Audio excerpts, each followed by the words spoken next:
to do anything with it. No, this is just a time.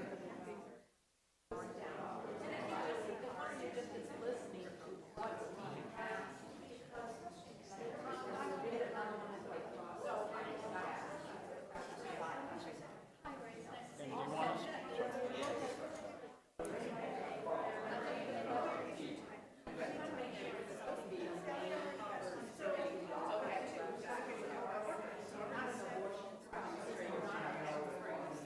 okay.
Good evening and welcome to the 2015 City Council Candidates Forum.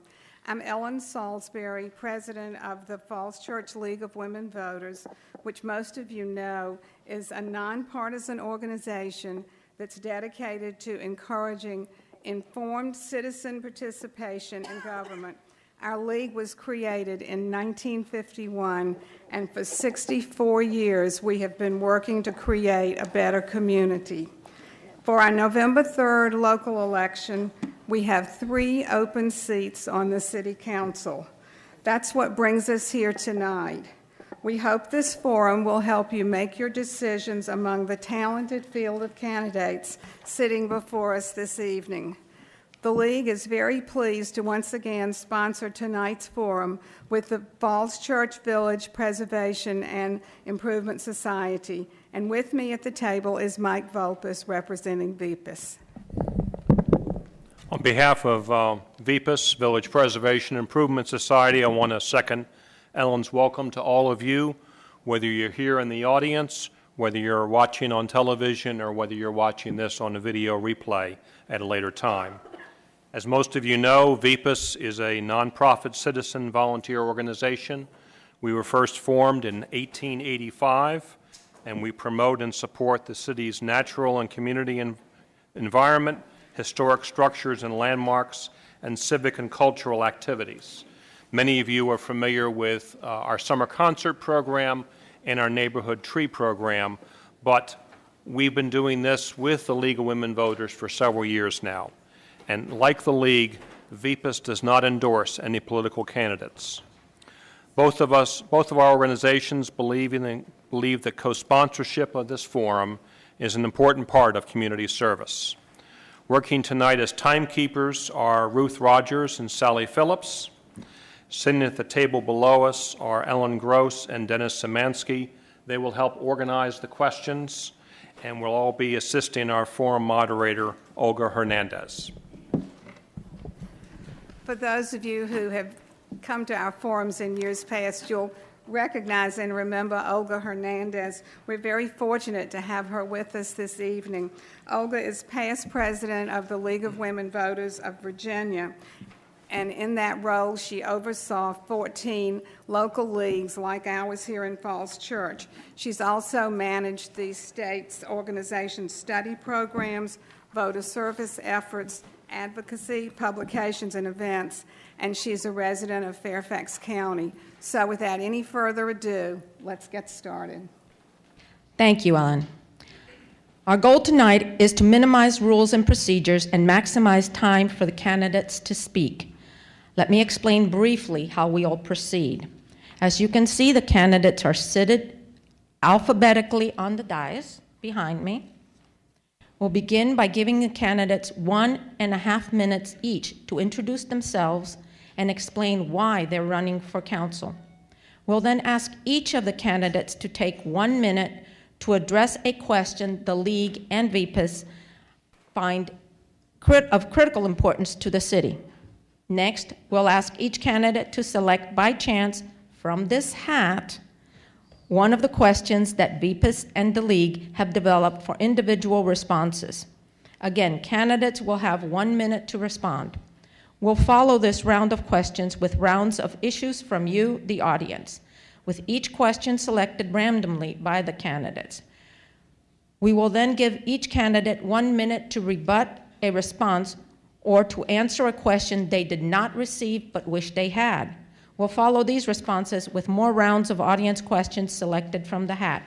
And finally, we'll wrap up with a 2-minute closing statement from each of the candidates. You received cards when you walked in. Please write down your questions. When you've completed your written questions, hold them up and someone will collect them. I suggest that you turn your questions in early so that they get in the hat. If you did not receive a card, please hold up your hand and a card will be brought to you. Remember that any candidate can get your questions, so try to make them of a general topic. We will attempt to ask as many questions as possible on a variety of topics that are concerned to the city in the time we have. Questions that do not get asked will be sent to all the candidates for them to address on their website or on their social media outlets. We're going to rotate both the opening statements and the response to questions along the row of candidates. The timers, right here, will alert the speakers when they have 15 seconds remaining and will indicate when their time is run out. When I get an indication their time is run out, I will say thank you and go on to the next candidate. I would like to remind everyone in the room to please turn off your cell phones. We ask the media not to interrupt or distract the candidates. Falls Church Community Television is broadcasting live tonight as well as recording for replay. The forum sponsors own the content of the broadcast and must provide their approval for any use. No images of the forum can be used in campaign materials. So now we'll begin the opening statements of our candidates with Ms. Johanna Barry. Please, you have 1.5 minutes. Thank you. Thank you all for being here tonight. My name is Johanna Barry, and I'm running for City Council. My previous tenure on council focused almost exclusively on the immediate budget and financial crisis that the city was undergoing. We faced considerable financial stress. You may remember that we had a 17-cent tax hike, and residents were understandably concerned about significant additional tax hikes, large school capital costs, balancing the annual budget, and addressing critical capital needs. While on council and as part of the Budget and Finance Committee, I pushed hard for more financial controls, internal audits, and a stronger fund balance. I disagreed then, and I do now, with those who would argue that fiscal restraint is debilitating to our city. A strong fund balance is key to our city's agility and sustainability. The city is now facing a different set of challenges. The city is contemplating a significant number of new developments, which may well be injurious to the city and our quality of life if not considered in a measured and strategic way. While development in our city is welcomed and needed, the future of Falls Church will be determined by how we carefully integrate commercial development into the fabric of a small, unique, and vibrant community. Should I be elected, I would focus my efforts on addressing the city's future, sustaining the community we have. Thank you. Thank you. Mr. Duncan? Good evening. Thank you to the League and VPUS for sponsoring this event, and thanks to our audience for your interest. I'm Phil Duncan. I'm asking for your support for City Council. Our city has great opportunities ahead by encouraging appropriate economic development, keeping close watch on spending, and making prudent capital investments. We can maintain excellence in public education, provide quality municipal services, meet city and schools' infrastructure needs, and keep the property tax rate stable. We face challenges, to be sure. Fortunately, we're in a strong fiscal position to meet them. In the past year, local tax revenues grew 4.7%. Careful spending held expenditures to 1% below forecast. The city's pension funds are rock solid, and the unassigned fund balance, the rainy day fund, is a robust 18.5% of expenditures. Buttressed by the sale of the water system, the city's total capital reserves exceed $11 million. I look forward to discussing the full range of council's work in which I've participated since taking office in 2012 tonight. If I had to boil down my priorities to 3, they would be these. 1, I will continue to press both city and schools to run a tight and transparent financial ship. 2, I will fight to keep the property tax rate stable. 3, because a proper level of revenue is essential to the operation of a full-service city and first-class schools, I'll continue to advocate for policies to strengthen our revenue base by spurring new economic activity to make Falls Church a vibrant, walkable city with a broadening array of opportunities for dining, shopping, entertainment, and recreation.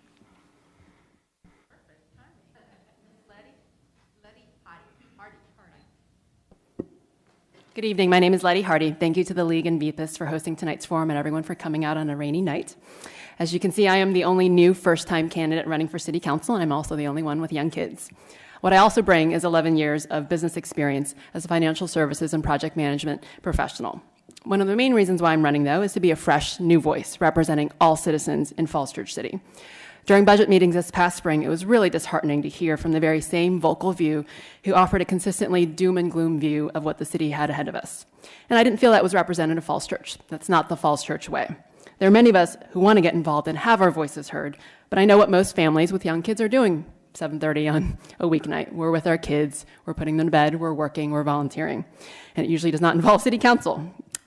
Now that I have the opportunity to give back to the community that supported me, I want to represent all those voices out there who can't otherwise be here and engage. The second big reason why I'm running is that we are at the beginning of fall, and we just sent off the second generation of Falls Church Hardies to Falls Church schools. So our love for the city runs very deep. We've lived here for 12 years now. We've lived on both Lincoln and South Spring during that time. My husband actually grew up in the city. My mother-in-law taught at Mount Daniel. So again, our love for the city and the schools runs very deep. My in-laws are now retired in the same home that they raised their family in, and we look forward to doing the same. I look forward to hearing your questions tonight and having a positive dialogue. So much of Falls Church's memories and my family's memories are intertwined that we only wanted to see it continue and progress for the better.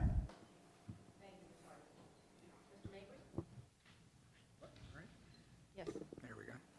Thank you.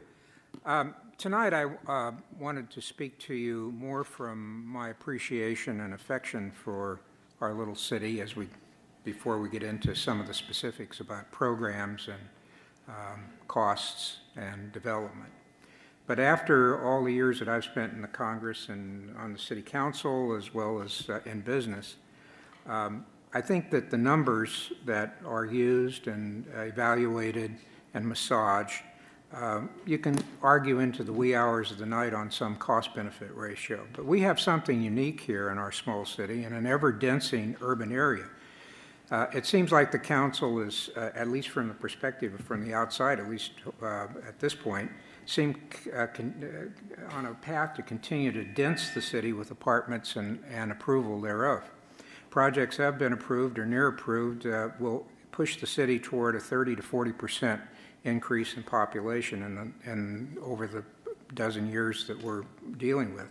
The latest proposal is a 115-foot, 10-story building, residential building on the Stratford Motor Court site. Building community wealth does not mean approving buildings one after another in population to perhaps generate enough cash to get through one more budget cycle. Accordingly, I propose a moratorium holding back any further approvals until the Tenor Hill and Harris Teeter projects are populated. This middle way, we may be able to more properly define the path forward for our city. Thank you. Thank you very much. Good evening. I'm David Tarter. It's been a pleasure and a privilege to be part of the Falls Church community and to serve on council the past 3 years. We've accomplished much and set the stage for future success through our ongoing planning efforts. But much more work remains to be done. I believe I have the experience, knowledge, and temperament to get the job done. I'm a Northern Virginia native. I was born in Alexandria and understand the region. I've spent 5 years on the Falls Church Economic Development Authority, 4 of those years as chair.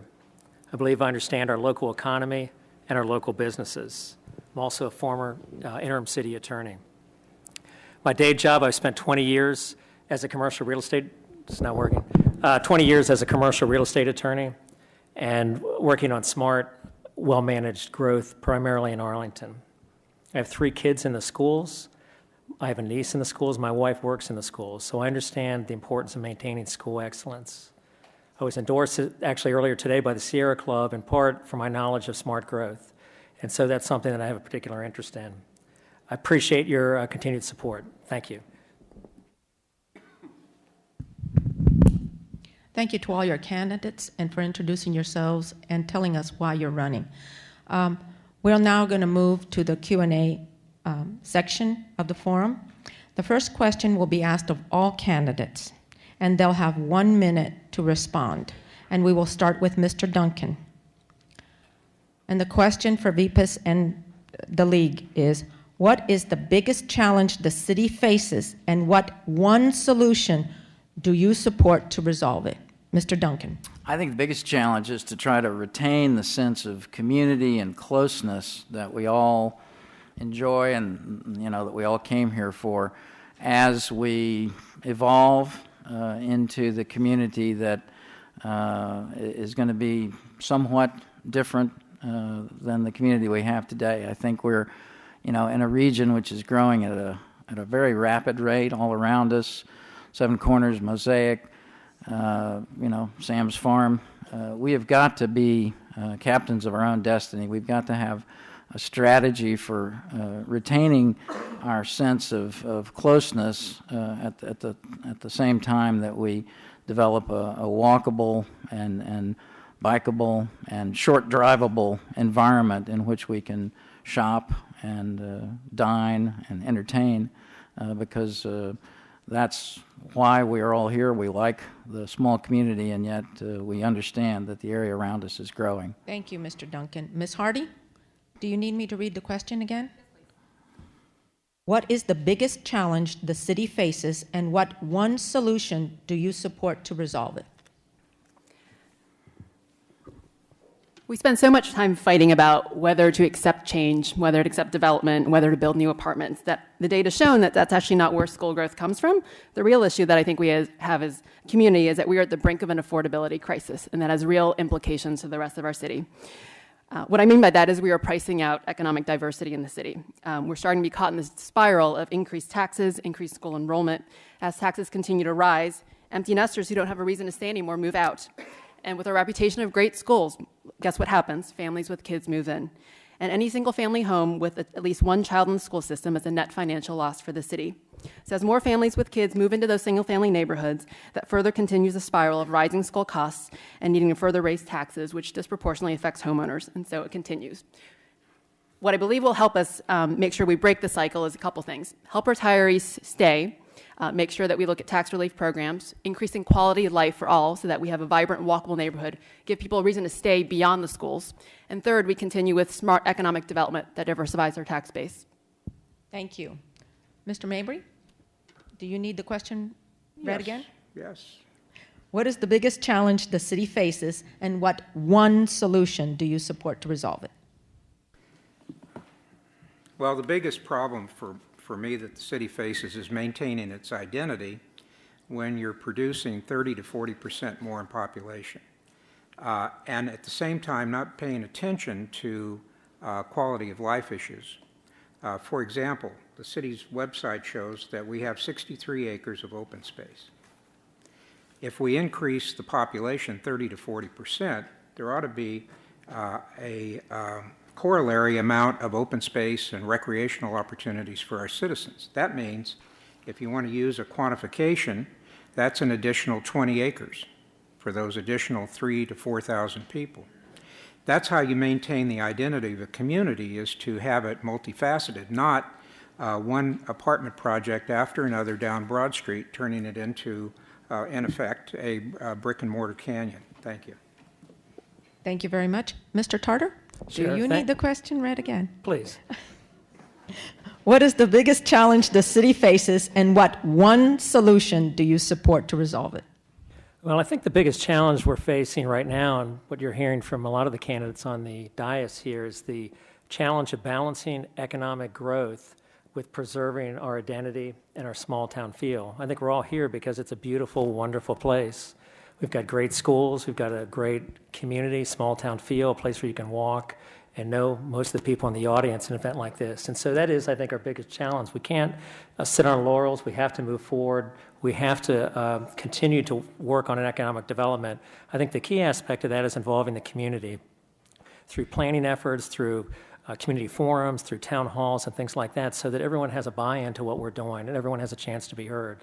And so I would say that's the best way to really address that problem and that issue, is to ensure that the community has a say in what we're doing. Thank you. Thank you. Ms. Barry? I'm good. Okay. Perfect. I've heard the question. I think our biggest issue right now is adhering to our strategic mission, the mission that has been ratified repeatedly in our budget documents and in our city documents. Diversity, inclusivity, historic nature, human scale development.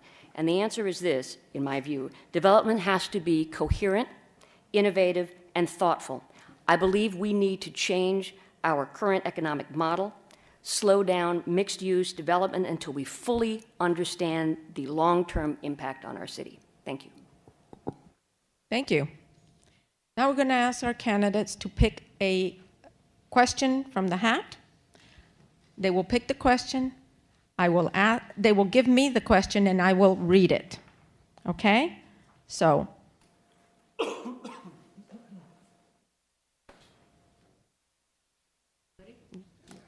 yes? Here we go. Okay. What would you propose to make the city more walkable? That is an excellent question. Like I mentioned earlier, I think Falls Church is more than its schools. Clearly, we all value our great schools, but I think what also makes Falls Church wonderful is our small nature and making sure it's walkable. So there's things I would propose. More sidewalk improvements, more investments in making sure sidewalks don't end when you're walking on a sidewalk, making sure there's crosswalks where it makes sense. I was involved in the Southwest Street discussion a couple weeks ago about making sure that we had crosswalks on Southwest and promoting more connectivity between neighborhoods. I think it's so critical to make sure that Falls Church remains walkable, especially as we continue to urbanize and have more developments that people want to walk to. I think it increases quality of life for everybody. Mr. Mabry.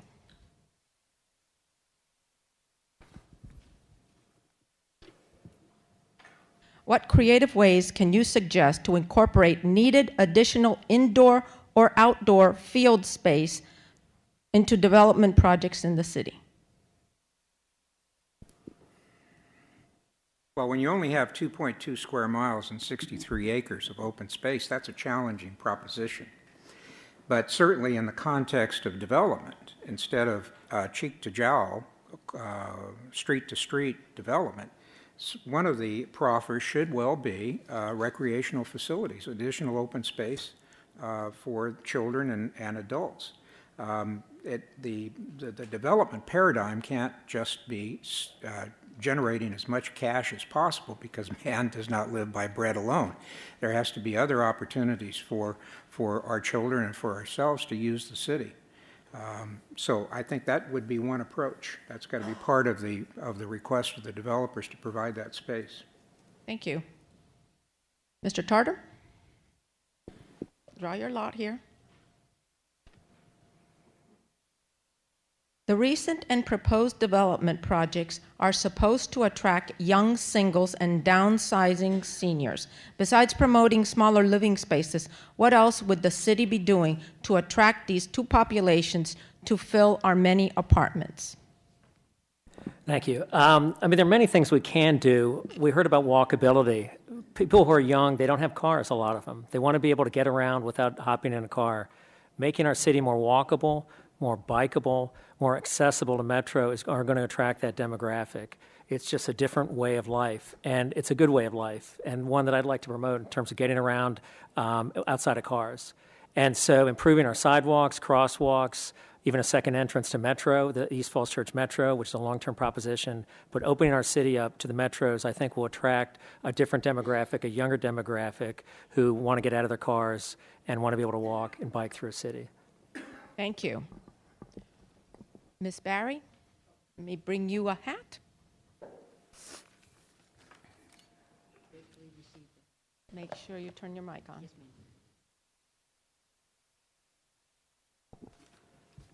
If there is long-term delay in the renovations to Mount Daniel, what actions do you suggest the city take to protect the debt liability the city has? Well, I'm delighted to have that question, because Mount Daniel is of great concern to me. It's an example of what we don't do well. Unfortunately, we borrowed money that we weren't going to be able to use. I think what I would do right now is attempt to re-engage with Fairfax and with the McLean Homeowners Association. In the meantime, there's nothing we can do about debt service. We're going to continue to have to pay it because we borrowed the money. But if we can move forward, on knitting relationships back with our colleagues in Fairfax, I think that's what we have to do. Obviously, we need to stay on top of the implementation of the Mount Daniel plan, and hopefully by this time next year, the kids are going to be in a well-functioning school, and teachers are going to appreciate the new space, and as would the administrators. Thank you. Thank you. Mr. Duncan.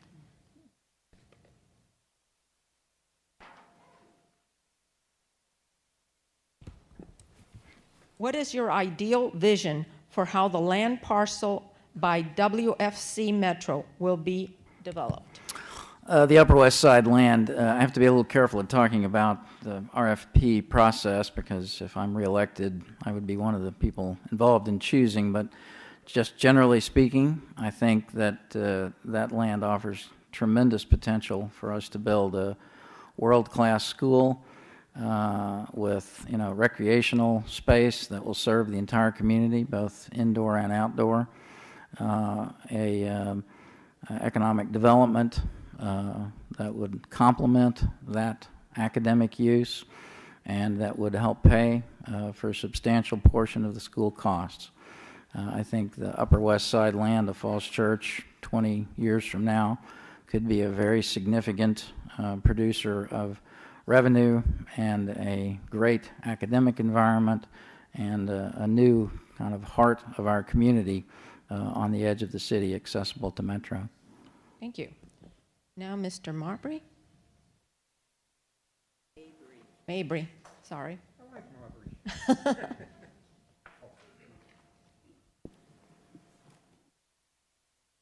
Get some more questions in there. How would you define a council member's duties and responsibilities in the role of liaison to a city board or commission? Well, having done that, I think the council member, it's incumbent upon him to find areas where he has an interest. There are 7 council members and there's multiple boards and commissions.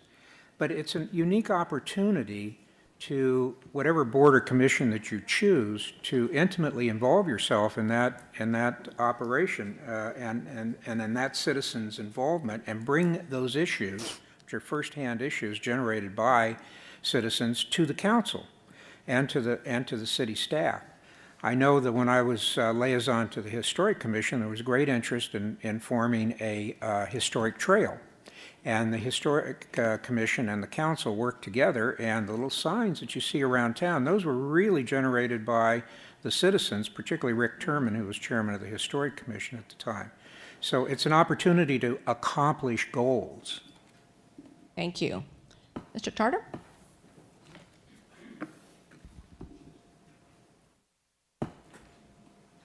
How committed are you to prioritizing spending to protect the environmental integrity of the city regarding the tree canopy, our parks, and public spaces?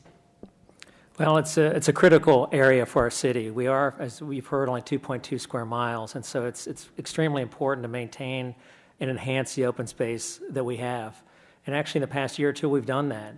The West End Park is going to have a grand opening, I think, in the next 10 days or so with significant improvements, which are going to make it much more open and much more accessible.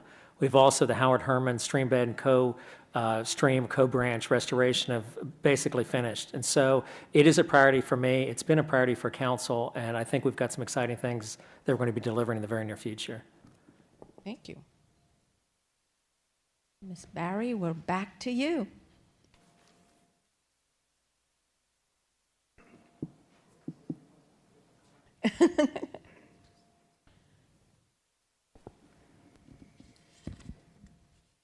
Do you think we have maxed out our mixed-use development?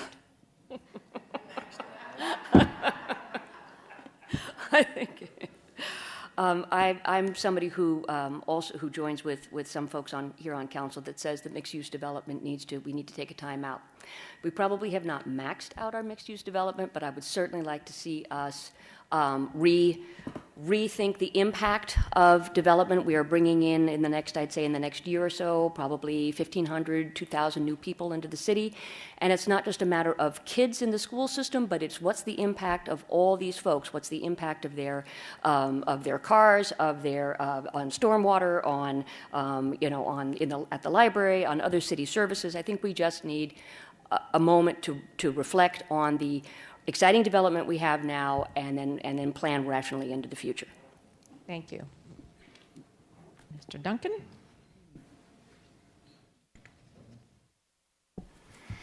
What efforts should be made to reduce the carbon footprint in city public buildings, schools, and city equipment? You know, the greatest challenge and the most significant contribution that the City of Falls Church can make to probably global warming, is to try to pursue a strategy of development and a style of living that would encourage people to walk, bike, work from home when they can, when they have to drive, to take shorter trips. I mean, as you go to these regional meetings and understand the problems that we face in this area, it becomes very clear that Falls Church could be a leader in modeling a new way of living. And the only way we're going to accomplish that, I think, is to give folks who are here more opportunities to do things here, rather than having to hop in the car to go to Mosaic or Tyson's or some traffic congested area. That's why I'm a strong supporter of the proposals that would bring more amenities to our community that would be easier to get to by foot. Ms. Hardy.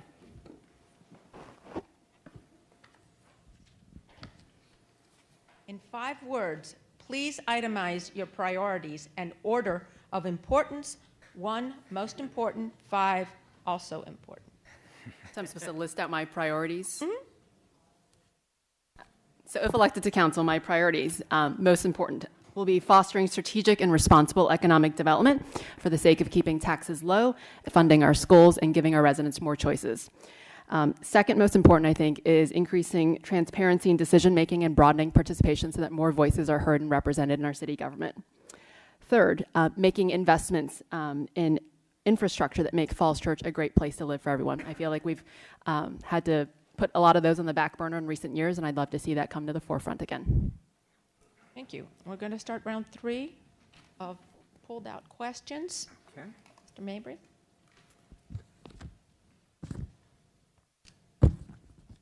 Do you think City Hall needs to be renovated or replaced? How would you fund it? Well, I know it shouldn't be torn down and replaced with some other function. This is the center of our community. It's a building that's beginning to develop over time, a lot of history, a lot of memories, and it should be preserved. Now, the council, the next council, is going to have to make some critical decisions in balancing school requirements and city requirements. It's apparent that the City Hall needs to be refurbished. That means it's going to have to, in all probability, depending on the amount, be bonded. And that, once again, brings you back to the council setting priorities between different competing entities in the city for those resources. But we cannot ignore and set aside the city requirements for other requirements in the city. They have to be balanced out. Thank you. Thank you. Mr. Tarter?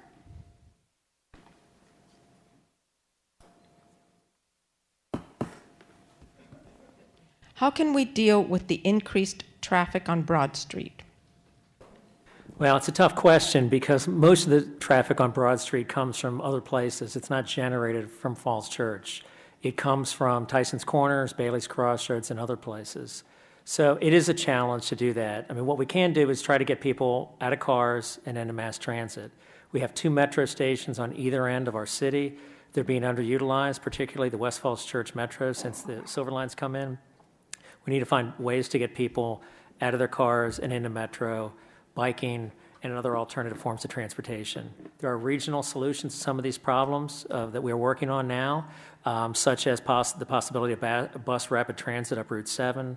And there are some other things as well, multimodal solutions that are being discussed region-wide. But getting people off their cars in Falls Church is not just a Falls Church problem, since most of the traffic is generated elsewhere. Thank you. Thank you. Ms. Barry?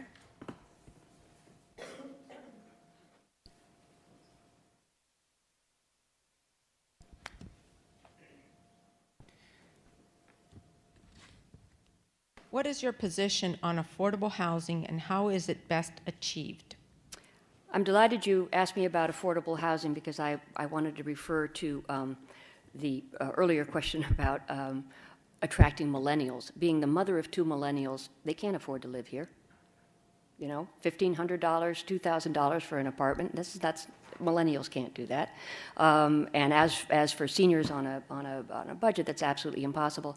For me, affordable housing would be not only to increase the number of ADUs, but also to, if it's possible, to change the formula so that the ADUs are actually rational. We can't be talking about a percent, 60% of a $120,000 annual salary. We have to be talking about real and rational salaries for other folks. So I would again push the city has an ADU requirement, and I would push that would be even higher if possible in new development. Thank you. Thank you. Mr. Duncan?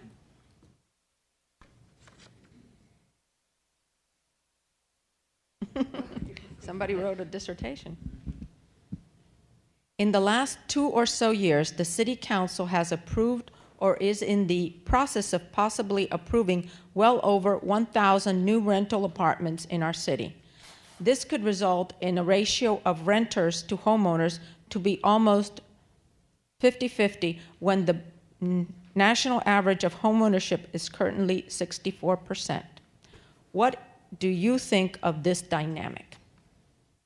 I guess my impression of people who are apartment people is that they become just as much members of our community as people like me who've lived in my single-family home for 30 years. I mean, when I go around town and talk to people who live at the Broadway or the Byron or Pearson Square, they have the same interests and concerns, some of the same questions that the people do who've, live next door to me.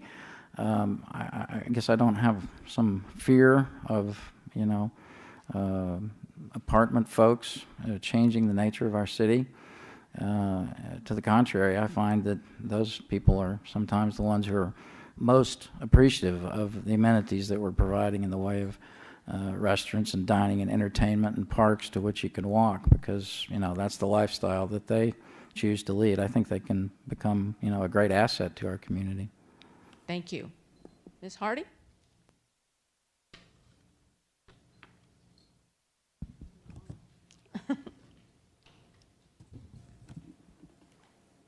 The St. James community is concerned about the proposed one-way to two-way conversion on North Spring Street.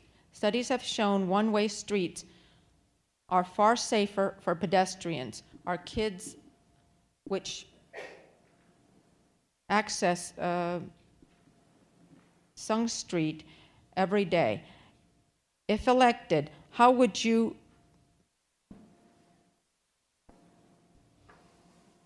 balance smart development?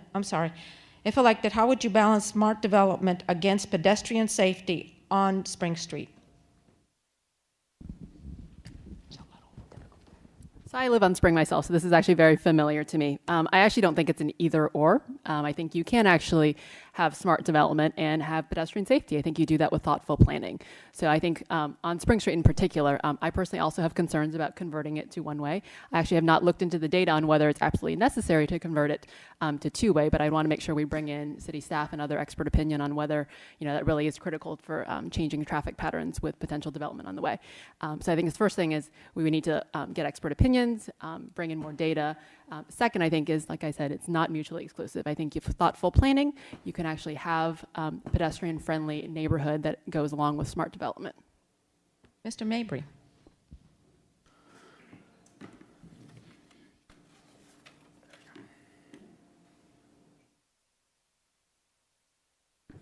How do you plan on keeping the taxes from going up on single-family homeowners? Well, as a single-family homeowner, I'm very interested in that question. I'm not sure that anyone can give you a guarantee that taxes are not going to go up, because we have only this 2.2 square miles. We've built a significant amount of mixed use, and we have not seen the tax rate decrease. What we've seen is that it continues to go up. There's been some benefit from the mixed use, but we have a full-service school system. We got a full-service police department. Those costs have to be taken care of. We have capital costs that we've not met.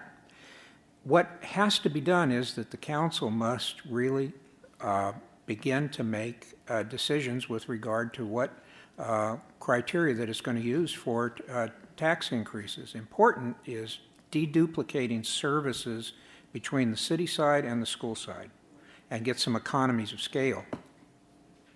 Thank you. Now we're going to go to the rebuttal section.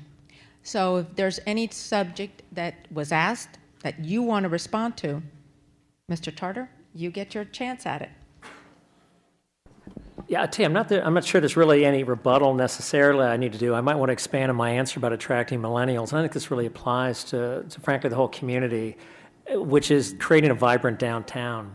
You know, I think it's one thing that we really need to focus on, both for quality of life, for generating tax revenue, and to really complete our community. And I think that's something that's continuing to be a work in progress. And so that would be one thing I'd just like to supplement my answer to the attracting millennials. I think it really applies to all of us. So that's something I intend to work on and have worked on. In the past year, we've approved over $600,000 for improvements to the downtown, to improve crosswalks, bike facilities, to improve the lighting in our downtown area. So that's something I'll remain committed to doing. Thank you. Ms. Barry, do you have anything you want to rebut or you want to expand on? I actually do have something I want to expand on. It's not a rebuttal, as Mr. Tarter says, but I'd like to talk about transportation for a bit, because it sort of reminds me of the problem of gaining weight, and the answer is to buy bigger clothes. I think we need to look at our transportation situation in two ways. One, I think we still need to stay involved in our COG committees, in our regional committees. I think we need to stay involved in the inside the Route 66. I think we need to stay vibrant, important partners in a lot of the regional issues that are the regional commissions and boards that are coming together to try to wrestle with this problem. But the second thing I would like to suggest, as Mr. Swift said, is a modest proposal, and that is it would be intriguing if the City of Falls Church could take a leadership role in changing the way we actually move through a city. Express buses, bicycles, walking, different scheduling of our workloads. It'd be kind of exciting if we could take leadership there. Thank you very much. Mr. Duncan, your just- opportunity. Thank you. I'd just like to address the notion of sustaining our engagement with the development community that came up in one of the other questions. A good example of that was last week at the Economic Development Committee meeting. A developer did come, an applicant came with a proposal for a building at the Stratford Motor Lodge, a use that most of us probably could agree is perhaps not the highest and best. However, the proposal that came to us was, I think it's fair to say, not acceptable. It was too tall, it was scaled wrongly, it did not have ground floor amenities and retail that appealed to us.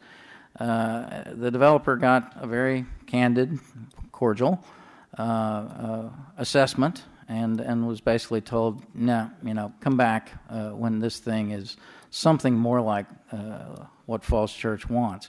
That's a great example of why I hope we will sustain our engagement with the development community so that we are in a position now of being able to be choosy, and we will receive multiple proposals. Some will be suited to us, others will not. Thank you. Ms. Hardy. I wanted to expand on two topics or questions that came up. I think one was around affordability, and then the second was my question for walkability. I think earlier when we talked about affordability, we talked about ADUs. I don't think it's that simple. It's about keeping taxes as low as possible and making economic development choices that can do that.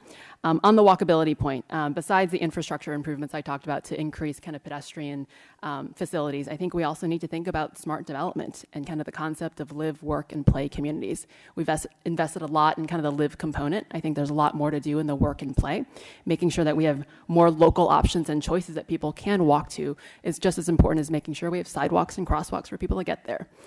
Clearly a multitude of benefits with smart growth. Thank you. Mr. Mabry? We've been talking about development, and one of the things that I think we should discuss is one of the planks in my approach is rewriting the special exception ordinance. Mr. Duncan mentioned the project that came in.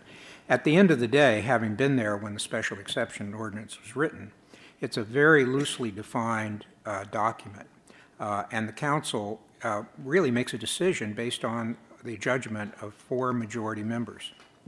I proposed, and hope if I achieve council status, to rewrite the special exception because it should contain specific criteria that have to be met that's based on law, based on ordinance, that the citizens have input to. What you have now is a development paradigm that really has to please 4 members of council at the end of the day. Lots of negotiations, lots of back and forth, but at the end of the day, it's a decision of 4 people. Thank you. Okay, we're back to questions from the audience. Yeah. Yep. Okay. Okay, so let's see. Will the city need a professional paid fire department with the extra development of high-rises instead of the volunteer force we have now?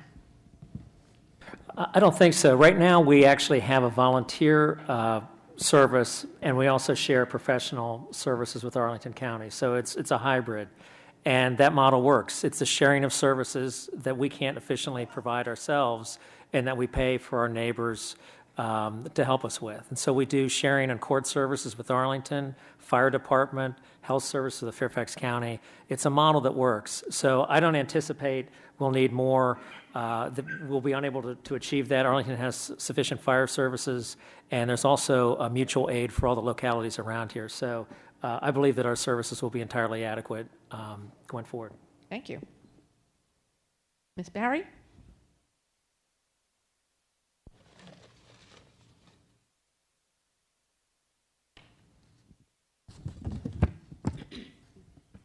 Do you support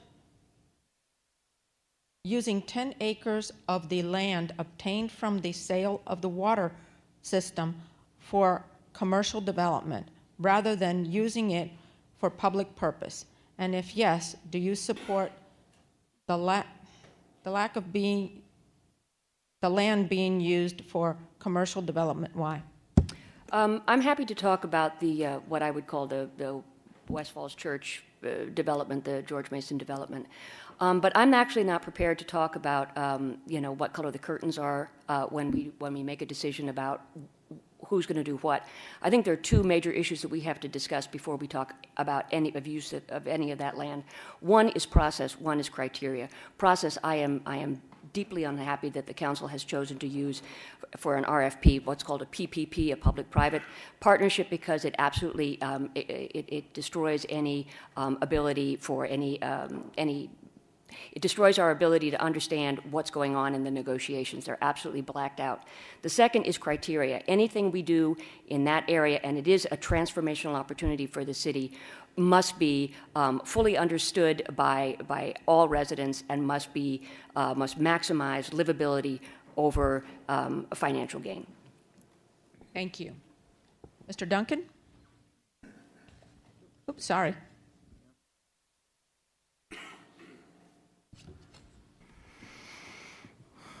Are you in favor of Mason Row? That's very important, I think, that we try to make areas of the city which are financially underperforming and architecturally less than ideal part of our discussion about where the future of the city goes. Mason Row is one of those places. We all have affection for certain businesses there. I think I probably spent more money than anybody getting my cars fixed at Kenny Sunoco. But what I need is secondary to what's good for the city as a whole. The process we're engaged in with Mason Row, as you all know, is highly collaborative, involves boards and commissions, multiple first readings.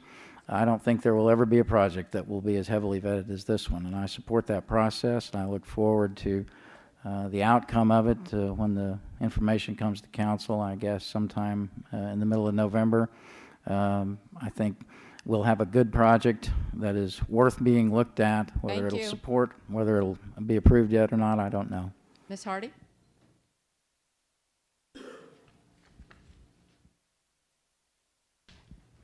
Do you think people that live in apartments or condos are full-fledged citizens of Falls Church? If yes, why? Oh my goodness. I think it would be offensive to say that they're not full-fledged citizens. I think anyone who lives here absolutely shares the same rights and enjoys the same benefits of the city. Thank you. Mr. Mabry?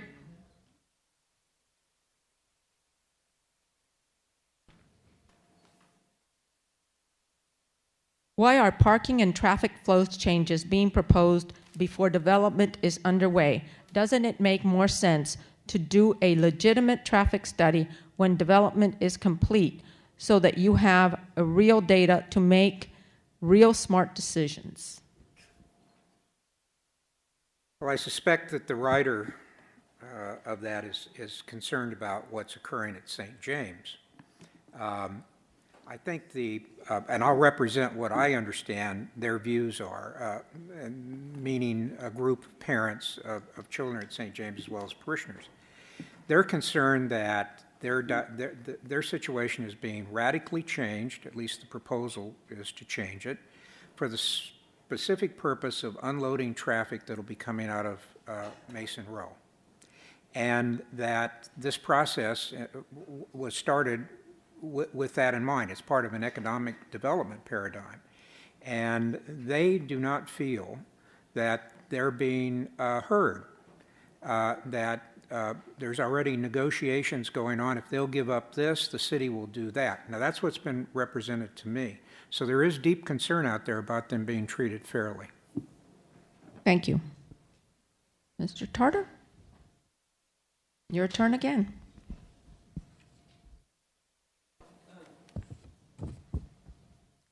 Some of the major budget issues are because school budgets increase significantly and the city's side stays constant or is cut. What would you do to change this? I think you mixed my question up with Letty. I think our questions get... so it's a difficult... Every year it's a challenge. You know, our schools are a priority for our city. We've made it a priority. But at the same time, we have other services. And how do you balance those things to our city residents and our schools? Where our school population is increasing, although at times our budgets are increasing at a higher percentage or higher rate than our population is increasing. But they're important needs. We have some aging facilities we need to take care of. So I guess there's not a simple answer to how do you balance those things. I think it's a case-by-case and year-by-year basis. You make sure that people are heard, the priorities of the community are heard. There are things outside of schools that need to be done. We've had discussions about library, new library facilities or possibly upgraded library facilities, city hall, parks, stormwater. And so it's really a balancing act. How do we put those things together? And I don't think I have a simple answer for you, certainly not in a minute. Thank you. Thank you. Ms. Barrett?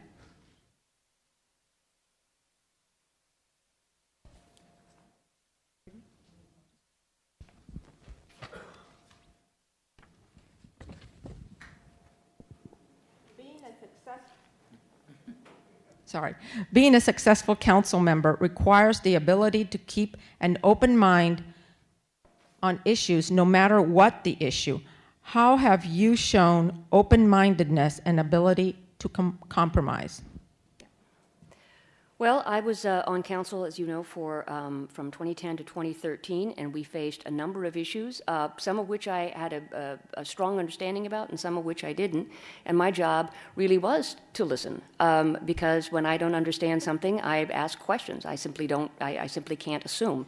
And I think that there has been, in a lot of the work we did on budget and a lot of the work we did on stormwater and a lot of the work we did on capital projects, there was a lot of give and take. There was a lot of struggle. And, not everybody was happy. But at the end of the day, you've just got to do, obviously, what's best in the long term for the city, what's best for the broad constituency, and hope that at the end of the day, you've made the right decision. Thank you. Mr. Duncan?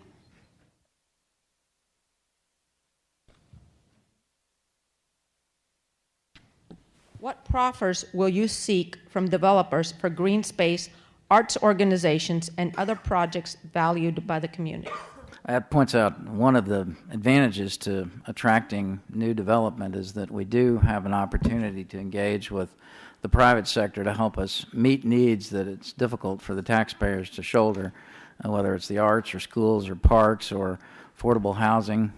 We do have a document, a VC, voluntary concessions document, that we have perfected, I think, to the point where we have a long list of asks that any developer knows that they must meet before the project reaches the standard where it's even going to be considered. There was a proposal that came to us the other night from a developer. It was a nice little proposal for condominiums, a small project to fit the space nicely. It all looked pretty good, except there was no affordable housing component in it at all. And we all just looked at ourselves and him and said, well, that's not going to cut it then, because affordable housing is a community value, and your project needs to include that if you're going to get a hearing from us. So we hope we'll see him back. Thank you. Ms. Hardy?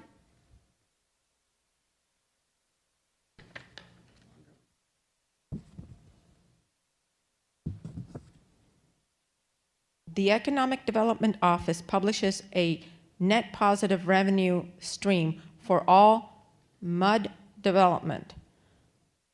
I assume it's MUD. Mixed-use development, okay. It said MUD. Yes. Can I say? However, the model does not address capital improvements. Are mixed-use developments a good idea for the city?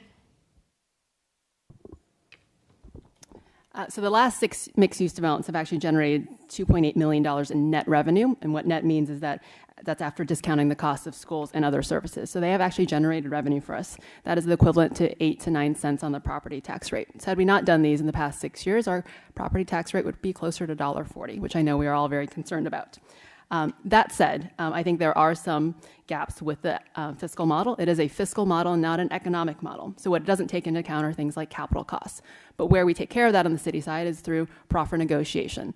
So for example, the two projects coming online, the Rushmark and the Tinner Hill ones, have about $3.6 million in capital contributions towards our schools. So we are planning for that on the back end through negotiations. Mr. Marbury?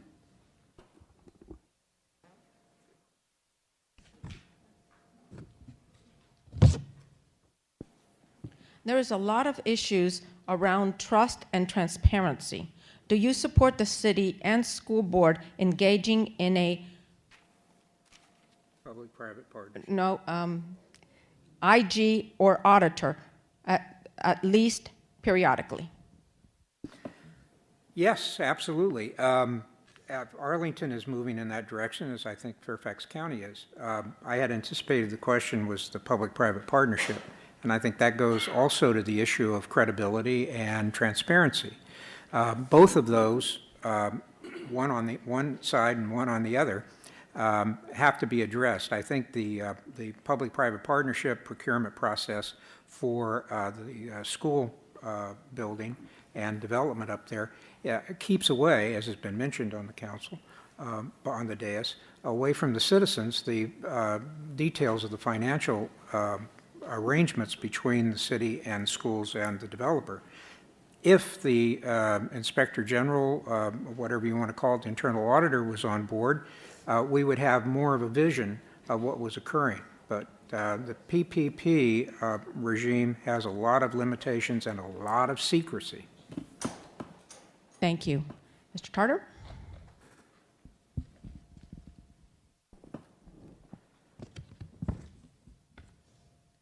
Do you think it is important to maintain our current small business community vis-a-vis the upcoming mixed-use development? If so, how would you accomplish that? Well, I mean, right now, that is the backbone of our commercial areas, is small, local businesses, which are great, and people really like the eclectic nature of Falls Church. So it's a difficult and challenging balancing act of whether, what do you do? How do you keep those folks here in the city? It's hard to say we're not going to redevelop because we want to keep certain businesses here. Anthony's is one example. It was a great local business that was here for many years, but it was time for something different there. So I think there are incentives we can put in place. We can ask the developers to do certain things like tenant improvements at their expense to make it cheaper for businesses to come back in, to create new kind of spaces that may appeal, that have lower rents. For example, in the Fresh Market building, we actually have what they call portico retail, which are very small retail spaces on the Maple Street side, which should offer inexpensive rents, which I think will be much more appealing to local customers, local businesses. Thank you. Ms. Barry, this will be the last round, and then we'll go to closing statements. Are you in favor of more mixed-use development Another same question. Should I answer it? Yes, Yeah, of course. Again, I go back to my original statement. I am in favor of a moratorium on mixed-use development until we fully understand the impact on the city. We've been talking about the Economic Development Office model, and I've written about that in several publications. I think it's flawed. I think it's actually erroneous. And I think what the big issue is that we're bringing in, again, several thousand new people, and we haven't really thought through the capital costs of bringing all those folks in. So in the meantime, I'd like to suggest that we bring these projects online and we understand the full impact, because the impact sometimes can be academic through some of these models, and then you have to live it. And speaking as someone who lives on East Jefferson Street across from the North Gate, I can tell you sometimes you just have to live it before you understand what's really happening. Thank you. Thank you. Mr. Duncan? How do you feel about mixed-use development? Exactly. That's exactly the question. How do you feel about mixed-use development? Have you ever voted for or against a mixed-use project? Yes for and yes against. My view on mixed-use development is that it offers great potential for us to, as I said at the outset, bring elements into the community, businesses, restaurants, entertainment, proffers that will help us with the arts and affordable housing and open space. Mixed use has the potential to create environmental benefits, more walkability, greener buildings. Most of the new buildings that we've built here in recent years have replaced paved parking lots. There are a lot of potential benefits from mixed use development. There are, of course, with any change, some elements that need to be examined and some that need to be rejected, perhaps. We've seen that, as I said, in a couple of the recent proposals. But the point is to try to keep the conversation going with the development community so that we can turn mixed-use development to our advantage. Ms. Hardy?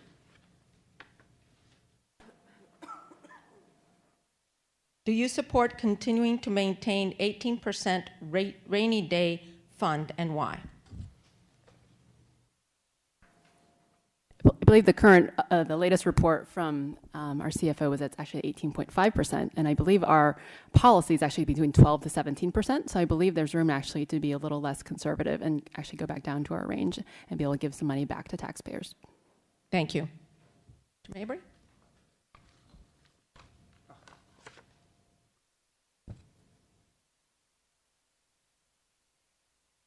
Please comment on your stand on brick sidewalks. Are you aware that the freezing point for brick walks is higher than cement? I thought I'd had a consultant here. Brick, my experience in seeing around the city and when I was on the council before, brick can be very problematic because of the heaving that goes on in the wintertime and the flooding rains that we have. Cement always seems to be, I've kind of lost the thread of this question, but... Do you want me to read it again? You come down on the side of cement or bricks, but cement seems to be the easiest to apply. It seems to be the easiest to remove. It seems to be the less labor intensive.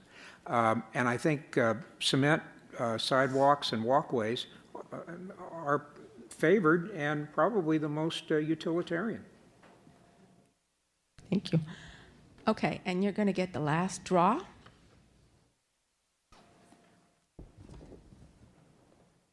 The population of Falls Church will increase by 3,000, including the proposed projects. How will you pay for the increased needs for libraries and city capital needs, as well as green space, parking, stormwater, sewage capacity requirements? So I don't think the projects that have been approved and are coming online will generate that many people. But nonetheless, I think the question in general is just how do you pay for facilities needed by new development? And I think the answer is with the new development. And we've analyzed projects, for example, the Harris Teeter project, which will throw off quite a lot of new revenue. You know, we're hoping to capture people who are going to drive through our city anyway. You've got 30,000 cars that go through Falls Church every day. And it's great to try to stop those people and have them spend their dollars here in the city. and help subsidize our schools and our city services with the tax revenue generated by those projects. So the bottom line is, though, proffers, we seek from all new developers a whole series of voluntary concessions that address a wide range of topics and areas, and we're always looking to improve those. One of the things I've been involved with is try to upgrade our voluntary concessions to address more topics in a better way. But I guess the short answer, I'm running out of time, is that the new projects themselves should be paying for those facilities. Thank you very much. And thank you all for answering and being of such good humor to answer the questions picked out of the hat. We are now approaching the end, and we would like to give each of you 2 minutes to have your closing statements. Ms. Barry. It's at times like these that I wish my last name were Zebra, because I always seem to be the first person up. With 2 minutes, okay. I didn't talk about my professional background, and you can look that up on my website, but basically I'm a career conservationist, and why that's important is because I think about sustainability all the time. I think about small spaces all the time. I work in the Galapagos Islands, which you may find interesting, that has twice the population that Falls Church has, and about the same size in actual urban density, such as it is in the Galapagos. But I think about sustainability all the time, and I think about decisions that can be made that actually can damage something that cannot be replaced. And when I talk about the City of Falls Church cannot be replaced. So my platform, and I'm looking at my thing, which you can all look at as well, could be found on the table outside. Please take one with you as you leave. I talk about fair and sustainable spending. I talk about excellent schools. I talk about rational development, and I talk about transparency in government. But I want to explain what fair means to me. Fairness means equity. Fairness means parity. Fairness means spending not only for this immediate generation in this immediate year, but thinking about what it's going to do in generations to come. And not only thinking about one population of the city, but thinking about the entire city needs. That's what fairness means to me. Sustainability is obviously that we spend appropriately for the revenue we're able to get. Okay. Excellent schools speak for themselves. Rational development, we've had that conversation. I'm somebody who believes that we need to look at a new development model. I think this one served the city well when we had a lot of excess, but we don't have that excess now. Thank you. Thank you very much. Mr. Duncan. Thanks for your questions and your passion for our city. It's really an honor and a privilege to represent a constituency that cares so deeply. I feel that the work we do on council is important. The policies we approve do shape the city that we will become, but I want to close with a word about how we do our work. We, citizens and councilors, are going to have our disagreements. This is natural and healthy. That's what democracy is all about. How we go about resolving those disagreements, the manner in which we wage our political battles, is what defines us as a community. My approach to all issues is to seek common ground in divergent viewpoints, to search for points of agreement that will help us devise strategies to move forward. I don't have a lot of hard-edged positions. I have some strong opinions, but I've learned that if I listen, I can hear things that I hadn't thought of, and if I incorporate those thoughts into my actions as a counselor, I'm doing a better job. I try to listen attentively and with an open mind to everyone's concerns and suggestions. In gathering information, I tap the expertise of staff and rely on the knowledge and experience of our boards and commissions. I talk extensively with council colleagues about how to fairly balance legitimate competing priorities. I try to blend the good ideas of others with my perspective as a longtime civic volunteer, 27 years in the city working on a range of boards and commissions and for community groups, to help me chart a course that will make Falls Church a prosperous and sustainable community for all generations, from our very youngest to our very oldest. I ask for your vote November 3rd and a chance to continue working with all of you to promote community, civility, and progress in this great city that is our home. Ms. Hardy, your closing statement, please. So I'm an atypical story. While I'm part of the new generation of young families who flock here with kids to get in the school system, I've been here longer than most in my cohort. So I believe that I bring an important perspective and that I bridge our past and want to help move us forward. I'm a critical, pragmatic, independent thinker, and I believe that's so important in local government, make sure we don't accept status quo. I don't come in assuming that I have answers to everything or be anchored in one way of doing things and how to move our city forward. I listen to all points of view, have an open mind, ask hard questions, and treat taxpayer dollars like my own. We have so much potential and great opportunities in front of us. It's a really critical time to ensure there's thoughtful leadership and strong planning to move us forward. Someone earlier in the week had mentioned that this was an election year where the city was at the crossroads, and I believe that's true. We are a little city with big potential and also big choices. Do we go with status quo? Do we try to keep out progress? Do we hearken back to a nostalgic past that may or may not have existed? Or do we choose to move forward together, thoughtfully and responsibly? I choose to be optimistic about our future. I believe it's time to add a new voice to City Council to better represent all these people in the community and ensure that Falls Church has a vibrant and sustainable future ahead of us for everyone. Through excellent schools, responsible, smart development, keeping taxes as low as possible, more inclusive and prudent government and decision-making, and finally, investments in our infrastructure that make this a great place to live for everyone. Thank you again for coming out, and I hope to earn your vote in November. Thank you. Mr. Mabry? Thank you. As a creature of the legislative process, I believe it's important to put before the citizens actual proposals for them to evaluate, for the council to argue about, for the council to eventually come to solutions on those issues that are important to the sustaining of our community.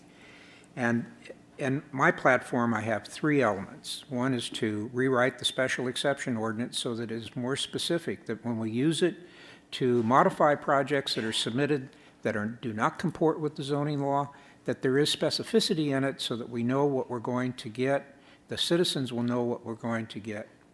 Then the transparency issue with the PPP process at the school is highly disturbing to me because the citizens will not ultimately know what the arrangement is. The PPP provides closure around the financial arrangements, so we will be signing up for liabilities that the citizens do not fully understand. Then the moratorium on development and approval of any more projects until we understand what is going to be the impact of the Harris Teeter and the Tenor Hill project. Those projects are hardly even completed. In fact, the Tenor Hill project seems to drag on. Now, when those are populated, when we know who's in there, how many children, what the demands are, then that will give us a better focus, a better view of approving and considering other projects. But right now, that is not on the table for the citizens to have that opportunity. Somebody described the city as quirky, or we should maintain our quirkiness. And that's a certain amount of charm. After Anthony's is gone and we get rid of more little businesses, what will we have? We'll have our own version of a Ballston. And I'm not sure that's what the citizens want. The opportunity to rally around the idea that I have for these legislative vehicles may give them that chance. Thank you. I appreciate it. Mr. Tarter? Thank you very much. I don't think I'll need your full 2 minutes. I just want to say I'm very optimistic for Falls Church. It's a great, unique community. It's got wonderful schools. It's a place I love. My family and I have been here for 12 years. We intend to spend the rest of our lives here. We've got a bright future ahead of us. The priorities for me in the future are the same ones I've worked through my civic life here in the city. Continued focus on high-quality economic development while preserving and enhancing our quality of life. Plan for the future desired by our community through good planning efforts, working on mobility for all modes, a master bike plan, area plans through our city. Let the development world and let our community know what's in store for us, what's our plan for the future. Maintain high quality of our schools, create and enhance a walkable, bikeable community, and keep taxes as low as possible. I appreciate your support. Thank you. Thank you very much. I would like to ask you to give the candidates a hand for taking their time.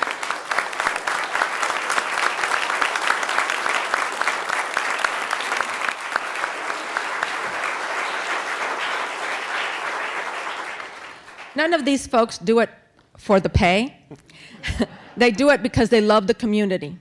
And they're taking their time to serve the community and serve you as citizens. So we really do appreciate you being here. Very much. The League and VPIS, thank you for participating.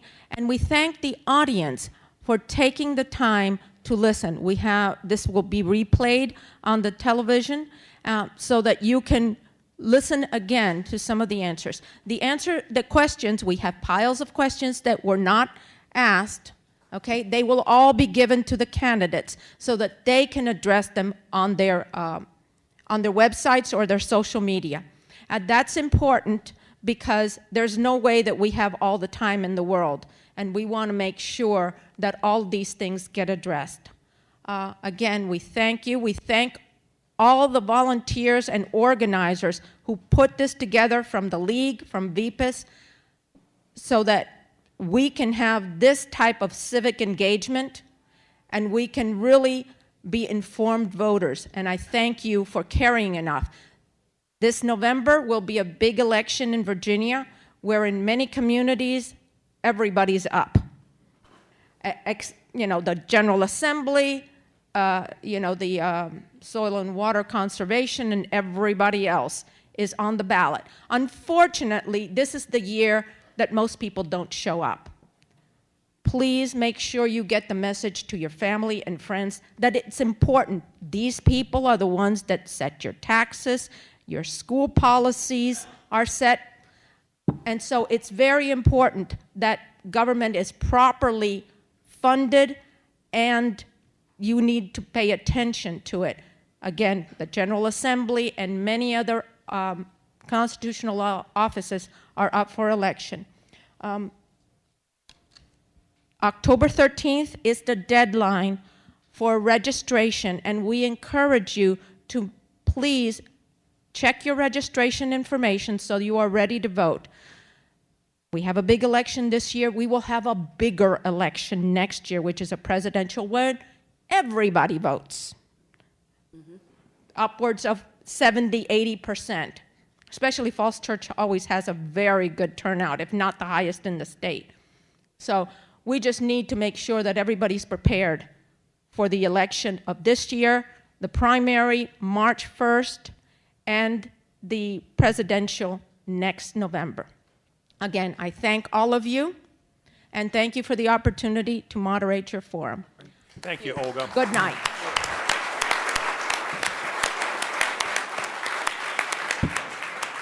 For those of you who did not get a copy of the questions and answers that VPIS had prepared, there are copies in the back of the room.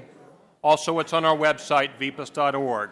The same with the League. The League's Voter's Guide is available on their website and will be published. Before everybody leaves, if I could have your attention, please. Your attention, please. If Your I- attention, please. In addition to thanking VPIS for their cooperation and Mike Volpe being the lead person for that, I'd like to recognize the voter service chairs of the Falls Church League of Women Voters. They're in the back, and they've worked very hard to put this together. Sandy Tarpinian and Grace Rossetto, and also